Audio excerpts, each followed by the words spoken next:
Hi friends, welcome to my channel learning with Prachi. और आज हम डिस्कस करने वाले हैं क्लास 12th इंग्लिश का writing section according to the latest syllabus of 2021।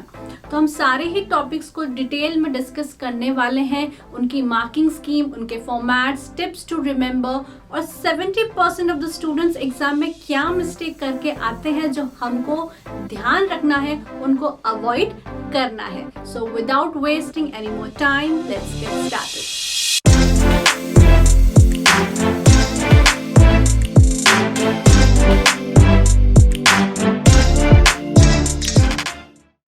तो दोस्तों, हम डिस्कस करने वाले हैं क्लास 12 का राइटिंग सेक्शन, सारा कुछ ही डिटेल में, यानी टॉपिक्स इन जनरल, उनकी marking scheme, tips to remember और कॉमन मिस्टेक्स जो स्टूडेंट्स करके आते हैं एग्जाम में।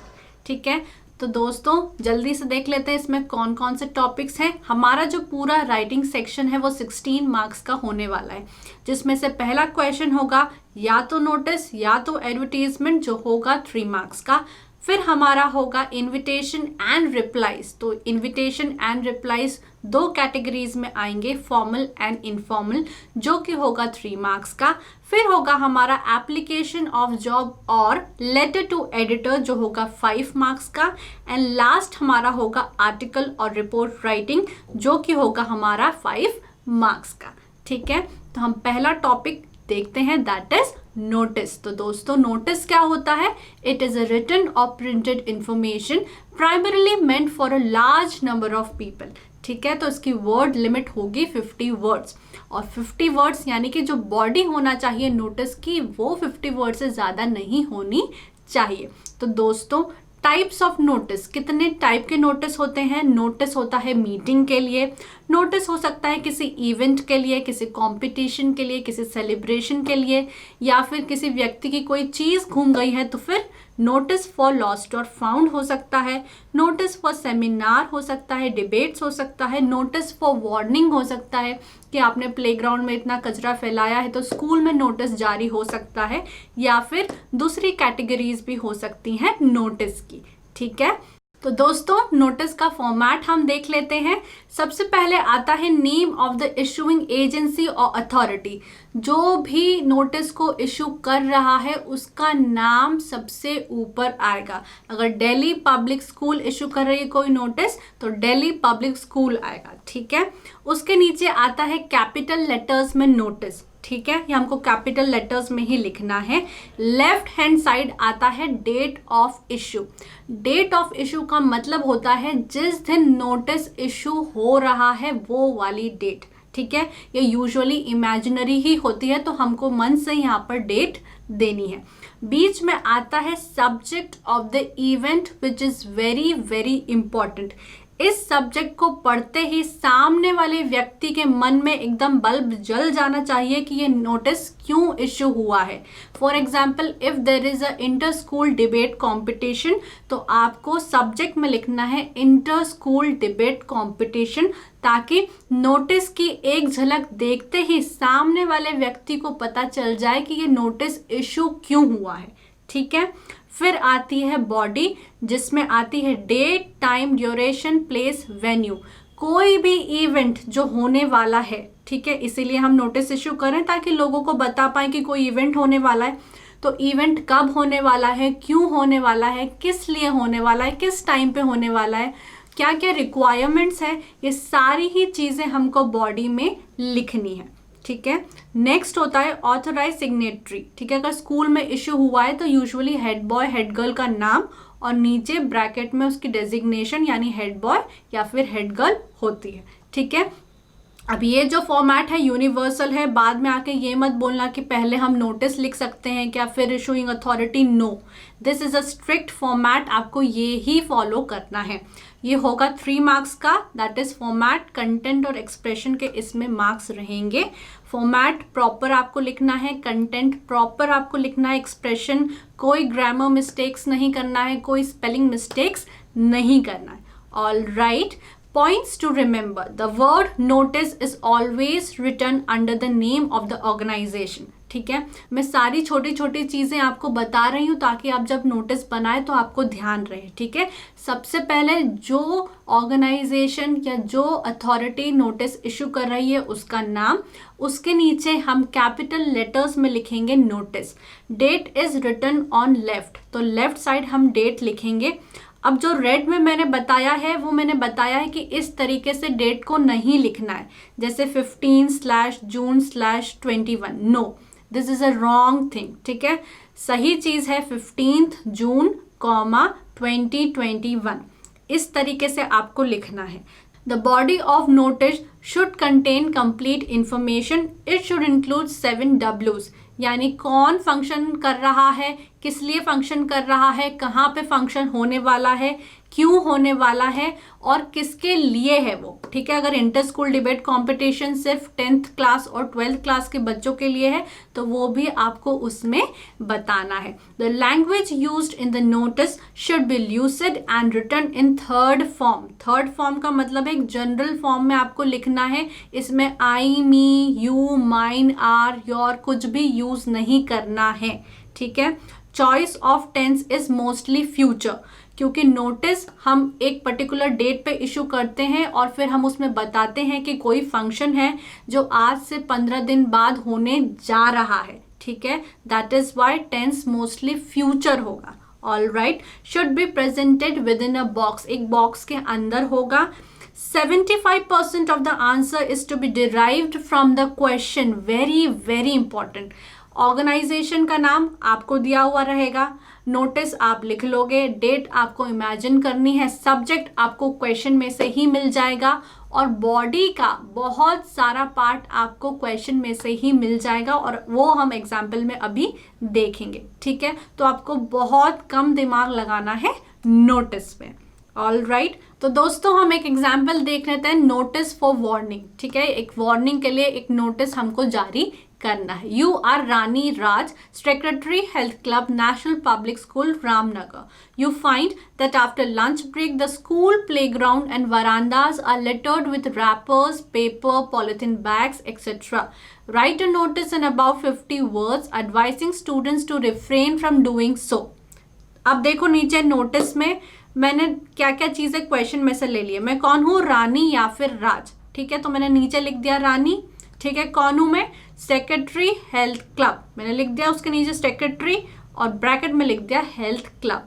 इस नोटिस को कौन इशू कर रहा है, नेशनल पब्लिक स्कूल रामनगर, मैंने लिख दिया ऊपर सबसे पहले, उसके नीचे लिख दिया नोटिस, मन से कोई भी डेट डाल दी और कैसे डाली, 15 जुलाई, 2021। ठीक है, अब मुझे किस बारे में ये नोटिस इशू करना है, about the littered school playground. ठीक है, तो मैंने ये सब्जेक्ट डाल दिया। इसको देखते से ही बच्चे समझ जाएंगे कि ये एक वार्निंग है स्कूल की तरफ से कि कचरा नहीं फैलाना है। अब देखो यहाँ पे तू मैं नहीं हो रहा है। ठीक है, हेड गर्ल अपनी तरफ से नहीं बोल रही है कि मैं ऐसा बोल रही हूँ कि तुम ऐसा करो, नहीं, बहुत ही थर्ड फॉर्म में पूरा जो नोटिस है वो लिखा है।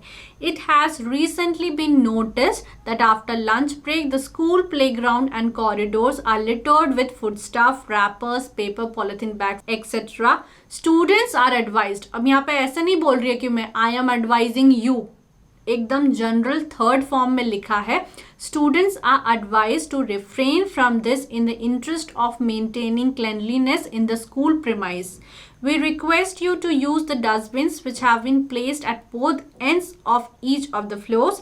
Defaulters will be dealt with strictly. ठीक है, तो इस तरीके से आपको नोटिस लिखना है। हम एक और एग्जाम्पल देख लेते हैं, notice for competition. An inter-class drama competition is to be held in St. Stephen's School, Visakhapatnam. As Akash, head boy of the school, draft a notice to be put up on the notice board inviting entries. Provide all necessary information in about 50 words. तो आप कौन है, आकाश head boy. ठीक है, कौन issue कर रहा है इस नोटिस को, सेंट स्टीफन स्कूल विशाखापट्टनम। नीचे लिख दिया हमने नोटिस। ठीक है, मन से कोई से भी डेट डाल दी, जैसे इन्होंने डाली है 5 अप्रैल, 2021। हमको क्यों इशू करना है, इंटर क्लास ड्रामा कंपटीशन होने वाली है, इसका हमको इन्फॉर्म करना है सभी बच्चों को, तो हमने वो डाल दिया। An inter-class drama competition will be held in our school for class 9 to 12th on 12th April 2021. ठीक है, तो याद रखना मैंने इशू कब करा है, 5th अप्रैल को, और मैं बता रही हूँ कि कंपटीशन होने वाली है 12th अप्रैल को. ठीक है, students who are interested in participating may give their names to the prefix of the respective classes latest by 10th of April. ठीक है, तो इस तरीके से आपको नोटिस फॉर कॉम्पिटिशन लिखना है. दोस्तों हमारा नेक्स्ट टॉपिक है एडवर्टाइजमेंट. ठीक है, तो एडवर्टाइजमेंट क्या होता है? It is a paid public communication about causes, goods and services, ideas, organisation, people, places etcetera through means such as direct mail, print media like newspaper, magazines और internet. इसमें भी हमको वर्ड लिमिट याद रखनी है, दैट इज 50 वर्ड्स की. ठीक है, अब ये पेड होता है. ठीक है, अब ये दो टाइप का होता है, क्लासिफाइड एडवर्टाइजमेंट और कमर्शियल और डिस्प्ले एडवर्टाइजमेंट्स. क्लासिफाइड एडवर्टाइजमेंट का मतलब है जो डिफरेंट कैटेगरीज में क्लासिफाई होते हैं, और कमर्शियल एडवर्टाइजमेंट यूजुअली पोस्टर के फॉर्म में होते हैं जो हमको सिलेबस में नहीं है. We are only concerned about the classified advertisement. ठीक है, तो हम देख लेते हैं कि वो क्या होते हैं. They are classified into categories in the newspaper और magazine according to the subject matter. They are brief and to the point. ये ब्रीफ होते हैं, टू द पॉइंट होते हैं, क्योंकि ये चार्ज होते हैं. ठीक है, पर वर्ड पर कॉलम चार्जेबल होता है, तो यूजुअली लोग छोटा छोटा लिखते हैं और टू द पॉइंट लिखते हैं, ज़्यादा इधर उधर की बातें नहीं बताते हैं. So they are brief and to the point as it is charged per word, per column or per line. Should have simple and effective language, should be meaningful and interesting so that it grabs readers attention. ठीक है, थोड़ी catchy lines होना चाहिए advertisement में, तभी तो वो readers का अटेंशन ग्रैब कर पाएंगे. ठीक है, अब टाइप्स ऑफ एडवर्टाइजमेंट बहुत सारे होते हैं, जैसे सिचुएशन वेकेंट, यानी कोई प्लेस खाली है, कोई एम्प्लॉय का औहदा खाली है. ठीक है, डेजिग्नेशन खाली है, तो उसके लिए भी आता है सिचुएशंस वेकेंट. या फिर सिचुएशंस वांटेड भी होता है कि मुझे जॉब चाहिए. ठीक है, sale and purchase of property, vehicle, household और ऑफिस गुड्स. टू लेट मतलब रेंट पे देने के लिए भी ऐड करते हैं लोग कि मेरे पास ये कमरा खाली है, वो कमरा खाली है, ये बिल्डिंग खाली है, आपको चाहिए तो. ठीक है, लॉस्ट एंड फाउंड, कोई सामान घूम जाता है तो भी पेपर में छपता है advertisement. Tours and travels, matrimony, शादी वगैरह के लिए भी. ठीक है, तो हम एक एग्जाम्पल ले लेते हैं, सिचुएशन वांटेड. ठीक है, यानी उसको जॉब चाहिए, तो हमको कैसे लिखना है, इसका फॉर्मेट क्या रहता है, बड़े बड़े अक्षरों में हम हेडिंग दे देते हैं जिससे समझ में आ जाए कि ऐड क्यों आया है. ठीक है, तो यहाँ पे आया है सिचुएशन वांटेड, यानी वो चाह रहा है. Looking for job in one of the private schools, did post graduation from IGU. उसके पास एक्सपीरियंस है, एक्सेलेंट कम्युनिकेशन स्किल्स है, प्लीजिंग पर्सनालिटी है, salary negotiable, comma available for interview on any working day. Interested schools में contact at, फिर हम phone number दे के bracket में नाम लिख देंगे. ठीक है, तो इस तरीके से आप सिचुएशन वांटेड या किसी भी तरीके का ऐड बना सकते हैं. हम एक और एग्जाम्पल देख लेते हैं, that is of sale and purchase. ठीक है, तो हमको क्या करना है, सबसे पहले हेडिंग दे देना है सेल एंड परचेज. इसमें यूजुअली कोई फॉर्मेट नहीं है, सिर्फ हेडिंग देना है, बीच में रहेगी बॉडी, दैट्स इट. ठीक है, so interested in purchasing a 2-room flat in a housing society in AK Nagar, Gwalior. The room should be spacious and well ventilated with modular kitchen, good construction and ground floor preferred. It must have a parking facility. Contact कर सकते हैं अमर personally at 15 Nauru नगर, ग्वालियर, और ring जिसमें हम phone number दे सकते हैं. ठीक है, तो इस तरीके से हमको एड्स बनाने हैं. ठीक है, टू लेट का हम देख लेते हैं. टू लेट का मतलब है कि रेंट पे देना है, तो हम क्या करेंगे, हेडिंग क्या डालेंगे, टू लेट. ठीक है, a 4 BHK flat, area 1960, so and so. यहाँ पे ये चीज़ है, वो चीज़ है, बैडमिंटन का कोर्ट है, स्विमिंग पूल है. ठीक है, और आपको याद रखना है कि आपको अपनी कॉन्टैक्ट डिटेल्स ज़रूर से देना है. ठीक है, क्योंकि सामने वाला जब आपका ऐड पढ़ेगा तो वो कहाँ कॉन्टैक्ट करेगा, तो याद से ही हर ऐड में आपको अपनी कॉन्टैक्ट डिटेल्स देनी है. तो आप नंबर भी दे सकते हैं, ईमेल भी दे सकते हैं, चाहे तो दोनों ही दे सकते हैं. ठीक है, तो दोस्तों हमारा नेक्स्ट टॉपिक है इनविटेशन एंड रिप्लाईज। इनविटेशन क्या होता है? An invitation is a brief spoken or written request to somebody to attend social functions like engagement, birth, death और पब्लिक फंक्शन। ठीक है, तो बहुत सारे फंक्शंस के लिए हम लोगों को इनविटेशन भेजते हैं। अब इनविटेशन दो टाइप के होते हैं, formal and informal.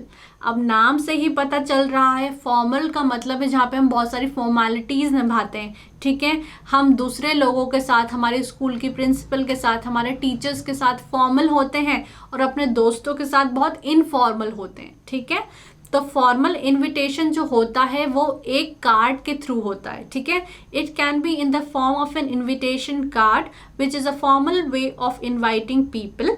Such invitations are termed as formal invitations। ठीक है, और दूसरे टाइप का होता है इनफॉर्मल इनविटेशन जो यूजुअली होता है in the form of a note or a letter, and such invitations are called informal invitation. तो आपको याद रखना है, फॉर्मल इनविटेशन एक कार्ड के फॉर्म में होगा और इनफॉर्मल इनविटेशन एक लेटर के फॉर्म में होगा। ठीक है, informal invitations are addressed in free hand writing to friends and relatives, और थोड़ा सा पर्सनल होता है जिसमें हम अपनी पर्सनल फीलिंग्स भी बताते हैं। ठीक है, तो हम दोनों ही टाइप को अभी देख लेते हैं, और हमको जब इनविटेशन मिलता है तो हम उसको रिप्लाई भी देते हैं फॉर्मल तरीके से और इनफॉर्मल तरीके से, वो भी हम डिस्कस करने वाले हैं। तो दोस्तों, what is a formal invitation, उसके फॉर्मेट क्या है? Formal invitations don't include the name of the addressee. जिसको हम इनविटेशन दे रहे हैं उसका नाम पूरे इनविटेशन कार्ड में कहीं पे भी नहीं आएगा। All right, always written in third person, he, she, it are used. ठीक है, आई, मी यहाँ पर यूज नहीं होता है, ही, शी, इट यानी थर्ड फॉर्म यहाँ पे यूज होता है। ठीक है, it starts with the designation of the organizer followed by name and address of the host, details about the time, date, venue of the function। जैसे किसी की शादी हो रही है या किसी का शॉप का इनॉग्रेशन है तो वो अपना नाम सबसे पहले डालेगा, अपना नाम, एड्रेस, कौन उसको होस्ट कर रहा है, अगर आपको इनवाइट करा है तो आपको किस प्लेस पे, कहाँ पे आना है, कितनी बजे आना है, ये सब वहाँ पर लिखा हुआ रहेगा। The name of the chief organiser with RSVP is on the bottom left corner of the card। Bottom left, सबसे नीचे लेफ्ट हैंड साइड में RSVP लिखा रहता है, विच मीन्स प्लीज रिस्पॉन्ड। यानी अगर आपको इन्विटेशन मिल गया है तो आपको रिस्पॉन्ड करना है कि आप आ रहे हैं या नहीं आ रहे हैं। ठीक है, if a VIP is invited his or her name should appear on the card. अगर मैं अपने कोई फंक्शन में किसी स्टेट के चीफ मिनिस्टर को बुला रही हूँ तो उनका नाम भी यहाँ पर आएगा। ठीक है, तो हम फॉर्मेट देख लेते हैं। Question is, Messrs Shyam Lal and Sons are opening a general store Galaxy Novelties in Geetanjali enclave, Dwarka, Delhi.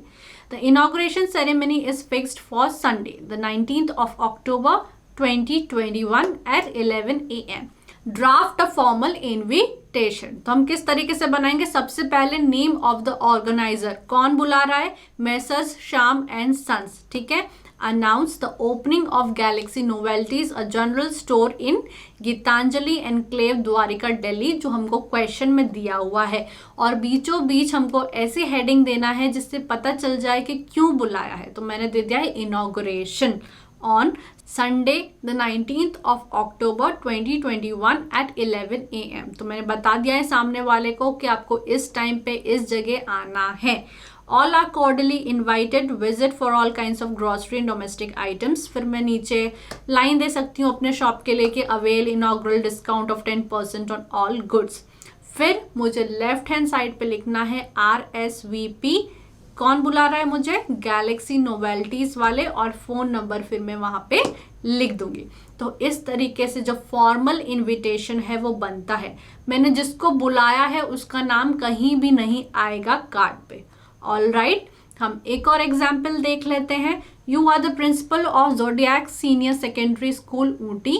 The school has completed 25 years of its meritorious service to the society. The Silver Jubilee celebration are to be held on Sunday, the 26th of October 2021. Mrs. M. Kamath, the founder principal, will preside. Draft a suitable invitation to be sent to important dignitaries of the city and the parents of the students. ठीक है, तो कौन invite कर रहा है? The principal, staff and students of zodiac senior secondary school Ooty. तो ये पूरी हेडिंग हो जाएगी. ठीक है, invite you on the silver jubilee celebration. मैंने बड़ी सी हेडिंग क्यों डाली है? ताकि इनविटेशन को देखते ही सामने वाले को पता चल जाए कि क्यों बुलाया है. ठीक है, क्योंकि सिल्वर जुबली सेलिब्रेशन है of their school on Sunday the 26th October 2021 at 10 AM in the school auditorium. ठीक है, अब मैंने बताया था कि अगर कोई VIP आ रहा है तो उसका नाम भी कार्ड में आएगा. तो इनके लिए VIP कौन है? मिसेस M कामत, जो कि है founder principle of the school. तो उनका नाम भी आएगा. Has kindly consented to preside over the function and give away prizes and mementos. जो आ रही हैं और प्राइज देंगी स्टूडेंट्स को. ठीक है, लास्ट में हम लेफ्ट हैंड साइड लिखते हैं RSVP, यानी अगर आपको इनविटेशन मिल गया है तो आपको रिस्पॉन्ड करना है. नीचे लिख देंगे प्रिंसिपल, फोन नंबर दे देंगे. ठीक है, क्योंकि ये इनविटेशन कौन दे रहा है? प्रिंसिपल दे रहा है. क्वेश्चन में देखो, you are the principal of. ठीक है, तो इसीलिए उनका नाम नीचे है जो हमको बुला रहा है. ऑलराइट, तो ये हो जाता है हमारा फॉर्मल इनविटेशन. तो दोस्तों, moving on to informal invitation, तो हम डिस्कस कर चुके हैं कि जो फॉर्मल इनविटेशन होता है वो एक इनविटेशन कार्ड के फॉर्म में होता है, और जो इनफॉर्मल इनविटेशन होता है वो नोट या फिर लेटर के फॉर्म में होता है. ठीक है, so informal invitations follow the pattern of ordinary personal letters. These letters are written to relatives, friends and acquaintances. ठीक है, पर्सनल फीलिंग्स और इमोशंस हम इन लेटर्स में बता सकते हैं. राइटर्स एड्रेस इज गिवन, जो लिख रहा है उसका एड्रेस आता है. The salutation is usually dear plus name, जिसको भी हम लिख रहे हैं उसका नाम लिखेंगे डियर फिर नाम. The date of writing is given. The style and tone are relaxed and informal. ठीक है, जो हम अपने पेरेंट्स को लिखेंगे, फ्रेंड्स को लेटर्स लिखेंगे तो हम एक फ्री हैंड राइटिंग उसमें लिखेंगे, पर्सनल फीलिंग्स वहां पर आएंगी. ठीक है, different tenses are used as the sense demand and the complementary clause is yours sincerely. ठीक है, तो हम इसका एग्जाम्पल देख लेते हैं जल्दी से. Rohit has got success in CBSE PMT. He wants to celebrate his admission to Shivaji Medical College, Nagpur by throwing a party to his friends. Write an informal invitation giving details of venue, time and date. Do not exceed 50 words. ठीक है, तो आप कौन है? रोहित हैं. आपको success मिली है CBSE PMT में, तो आप अब उसको सेलिब्रेट करना चाहते हो, इसलिए आप अपने दोस्तों को उसमें बुलाना चाहते हो, उनको लेटर लिख रहे हो. और ये लेटर आपको लिखना है जिसमें आप बता रहे हो कि पार्टी कहाँ पे होने वाली है, किस दिन होने वाली है, किस टाइम पर होने वाली है. तो सबसे पहले मैं कौन हूँ? रोहित हूँ. तो मैं अपना एड्रेस दे दूंगी जो कि इमेजिनरी होता है. 33/427 प्रिया विहार, न्यू दिल्ली. ठीक है, जो लेटर लिख रहा है, जो इनविटेशन लिख रहा है, उसका एड्रेस आएगा. एक लाइन छोड़ के डेट दे दी 15 जुलाई 2021. याद रहे स्लैश नहीं लगाना है या डैश करके नहीं लिखना है, प्रॉपर लिखना है 15 जुलाई 2021. All right, dear Varun. ठीक है, तो मैंने नाम ले लिया कोई सा भी और लिख दिया डियर वरुण. ठीक है, डियर आपको जोड़ना है. फिर मैं इसमें बहुत ही इनफॉर्मल तरीके से उसको इनवाइट कर रही हूँ कि you will be glad to learn that I have secured 80th rank in the CBSE PMT competition. I have got admission in a prestigious institution, Shivaji College, Nagpur. I want to share a few happy moments of my life in the company of my old friends at a dinner in the hotel. अब मैं उसको बता रही हूँ कि कहाँ पे आना है. होटल कनिष्क में आना है, 9 बजे आना है, 23 जुलाई 2021 को आना है. लास्ट में मैं लिखूंगी योर्स सिंसियरली. याद रहे कि योर्स में अपॉस्ट्रोफी S नहीं होगा, प्रॉपर योर्स ही होगा. सिंसियरली रोहित. ऑल राइट, तो इसमें क्या होगा? पहले मैं अपना एड्रेस लिखूंगी, एक लाइन छोड़ के डेट लिखूंगी, एक लाइन छोड़ के डियर वरुण या जिस भी फ्रेंड को मुझे लिखना है वो लिखूंगी, एक लाइन छोड़ के बॉडी लिखूंगी, एक लाइन छोड़ के योर सिंसियरली रोहित या जो भी नाम मुझे दिया जाएगा क्वेश्चन में वो लिख दूंगी. ऑल राइट, इसका एक और एग्जाम्पल हम देख लेते हैं. You are Ankit Verma. Your friend from Malaysia is staying in the hotel. Invite him to join Diwali celebrations with you at your residence. ठीक है, तो मैं कौन हूँ? अंकित वर्मा, तो याद रखना योर सिंसियरली अंकित वर्मा, ये नीचे आ जाएगा। मन से कोई सी भी डेट में लिख सकती हूँ। फिर मुझे लिखना है 25 अक्टूबर 2021, ये हमारी डेट हो गई। You know that Diwali, the festival of lights, is approaching. It gives me great pleasure to invite you to Diwali celebrations at my residence. We shall have great fun. Do join us for the Puja and Diwali celebrations. तो ये हो गया हमारा informal invitation जो एक letter के form में होता है। तो दोस्तों ये तो था जब हमको इनविटेशन मिलता है। अब हम डिस्कस करने वाले हैं कि इनविटेशन का रिप्लाई कैसे देना है। तो रिप्लाई में भी दो फॉर्म होते हैं, इनफॉर्मल और फॉर्मल, ठीक है। तो रिस्पॉन्डिंग टू फॉर्मल इनविटेशन, जब फॉर्मल इनविटेशन हमको आता है, किसी का शॉप का इनॉग्रेशन है, किसी का स्कूल इनविटेशन है, तो हमको रिप्लाई कैसे देना है। अब इसमें मेजर मिस्टेक जो स्टूडेंट करते हैं वो ये कि वो फर्स्ट फॉर्म या फर्स्ट पर्सन का यूज़ कर लेते हैं। हमेशा जो फॉर्मल इनविटेशन का रिप्लाई होता है वो थर्ड पर्सन में होता है। अब इसको याद कैसे रख सकते हो आप इसको ऐसे याद कर सकते हो कि जैसे आपने मिस्टर अंबानी को अगर इनविटेशन भेजा है तो मिस्टर अंबानी पर्सनली आपको मेल नहीं करेंगे बैठ के। कैसे आएगा उनका रिप्लाई? उनका जो सेक्रेटरी होगा वो आपको रिप्लाई देगा, ठीक है। तो आप इस तरीके से याद रख सकते हो कि फॉर्मल इनविटेशन का फॉर्मल रिप्लाई हमेशा थर्ड पर्सन में होता है। ऑलराइट, मेंशन एक्सेप्टेंस और रिग्रेट, तो आपको रिप्लाई में बताना है कि आप आ पाओगे या नहीं आ पाओगे। वो क्वेश्चन जो भी होगा उसके बेसिस पे आपको लिखना है। Specify the reason for refusal, अगर आप नहीं आ पा रहे हो तो आप क्यों नहीं आ पा रहे हो उसका रीजन भी आपको उसमें देना है। B formal in tone and treatment, do not exceed the word limit of 50 words. तो हम इसका एक एग्जाम्पल देख लेते हैं।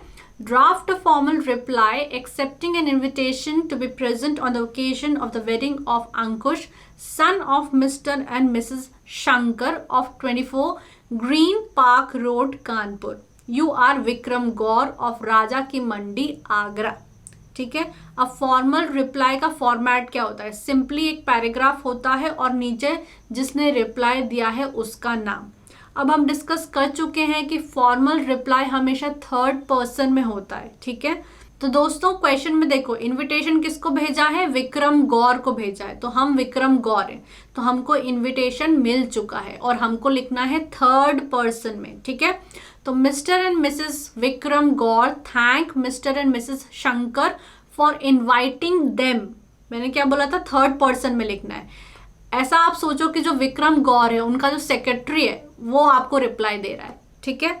तो mister and missus Vikram Gaur thank mister and missus Shankar for inviting them on the occasion of wedding of their son Ankush at 24 green park road, Kanpur on 15 मई 2021, जो आपको क्वेश्चन में से मिल जाएगी डिटेल्स, ठीक है। एंड डेट आप मन से भी डाल सकते हो।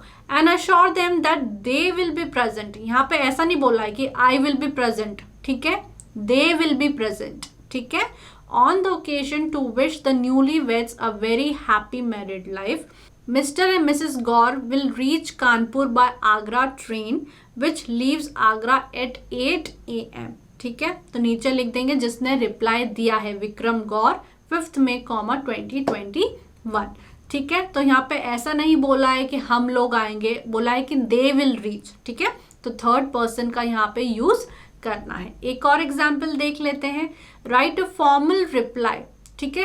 क्वेश्चन को पढ़ते से ही पहले तो आपको ये पता चल जाना चाहिए कि आपको करना क्या है। राइट अ फॉर्मल, तो आपको माइंड में ये क्लियर हो जाना चाहिए कि फॉर्मल इनफॉर्मल में से मुझे लिखना है फॉर्मल, तुरंत से उसका जो फॉर्मेट है वो आ जाना चाहिए।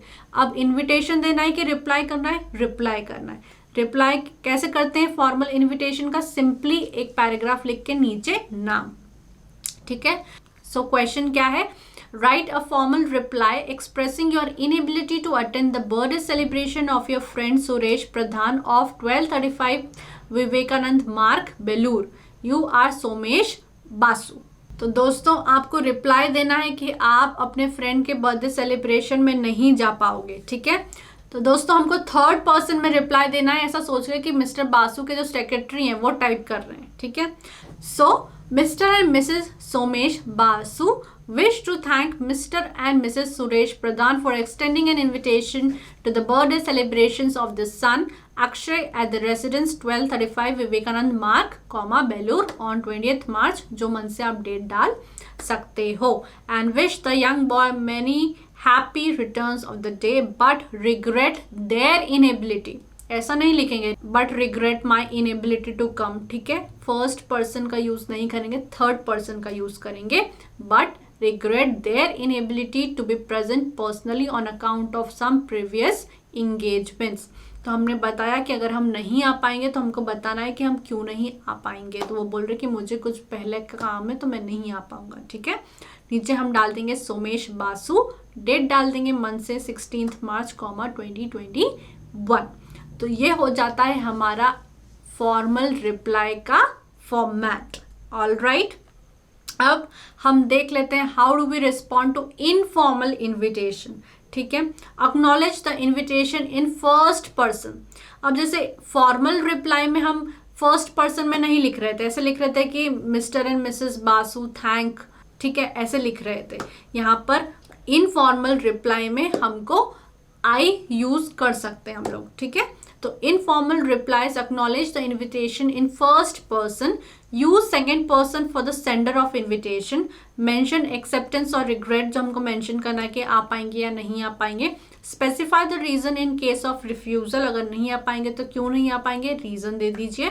Use warm and simple language and do not exceed the word limit of 50 words. तो हम इसका एग्जाम्पल देख लेते हैं. यू आर आकाश और वर्षा. You have been invited to attend the wedding of your friend's sister during summer vacation. Respond to the invitation regretting your inability to attend it. तो आप हो आकाश या फिर वर्षा, आपके फ्रेंड ने उसकी सिस्टर की वेडिंग में आपको बुलाया है लेकिन आप नहीं जा पाओगे, तो आपको रिप्लाई देना है. तो मेरा एड्रेस आएगा यहाँ पर, क्योंकि मैं कौन हूँ, या तो आकाश या तो वर्षा, दोनों में से कोई भी एक नाम सेलेक्ट कर लेना. मैंने अपना एड्रेस डाल दिया 205 वसंत कुंज न्यू दिल्ली. ठीक है, डेट डाल दी 4 मार्च 2021. डियर नेहा, मन से कोई भी नाम ले लेना. Thank you for your cordial invitation on the occasion of your sisters wedding. I however regret. ठीक है, उसमें थर्ड पर्सन यूज हो रहा था फॉर्मल रिप्लाई में, लेकिन यहाँ पर फर्स्ट पर्सन यूज हो रहा है. वो बोल रहे हैं कि मैं नहीं आ पाऊंगा. I however regret my inability. ठीक है, फॉर्मल रिप्लाई में हम क्या कर रहे थे, their inability to come. यहाँ पे हम बोल रहे हैं डायरेक्टली कि my inability to be with you on this happy occasion as we shall be leaving for Shimla for summer holidays. क्यों नहीं आ पाएंगे, क्योंकि हम समर वेकेशन के लिए शिमला जा रहे हैं on 1st May 2021. Please excuse my absence and do convey my regards and best wishes to the couple. नीचे लिखना योर्स सिंसियरली, कॉमा नहीं लगाना है, वर्षा या फिर आकाश. एक और एग्जाम्पल देख लेते हैं. यू आर मनोज और Mini. You have been invited to attend a birthday party of your closest friend. Respond to this invitation. तो आप या तो मनोज हो या तो मिनी हो, दोनों में से कोई सा भी एक नाम ले लेना. आपको इन्वाइट करा है आपके क्लोजेस्ट फ्रेंड ने उसकी बर्थडे पार्टी में, और आपको उस इन्विटेशन का रिप्लाई देना है. तो मन से कोई भी एड्रेस डाल लेना, 2 लाइन में, ज़्यादा से ज़्यादा 3 लाइन में, उससे ज़्यादा एक्सीड नहीं करना है. डेट डालना है 15 मार्च 2021. स्लैश में नहीं लिखना है. डियर शुचि, या जो भी नाम आपको अच्छा लगता हो वो आप यहाँ पर लिख सकते हो. इसको फर्स्ट पर्सन में ही लिखना है. तो I have received your invitation for your birthday party on 25 मार्च 2021 at 5 PM at hotel Janpath. I am extremely happy to know that all our old friends are likely to be there. I would like to confirm my participation. ठीक है, तो वो confirm कर रहा है कि मैं तो आऊँगा. Looking forward to the momentous occasion. और नीचे with love मनोज या फिर मिनी. तो आई होप आपको क्लियर है कि फॉर्मल रिप्लाई कैसे देना है और इनफॉर्मल रिप्लाई कैसे देना है. फॉर्मल रिप्लाई एक पैराग्राफ में होता है और नीचे नाम होता है, लेकिन इनफॉर्मल रिप्लाई में एड्रेस भी आ जाता है. ऑल राइट, तो फ्रेंड्स ये था मेरी तरफ से क्लास 12 का राइटिंग सेक्शन. अगर आपको ये वीडियो अच्छा लगा हो तो वीडियो को लाइक कर दो, चैनल को सब्सक्राइब कर दो, and wish you good luck for your exams.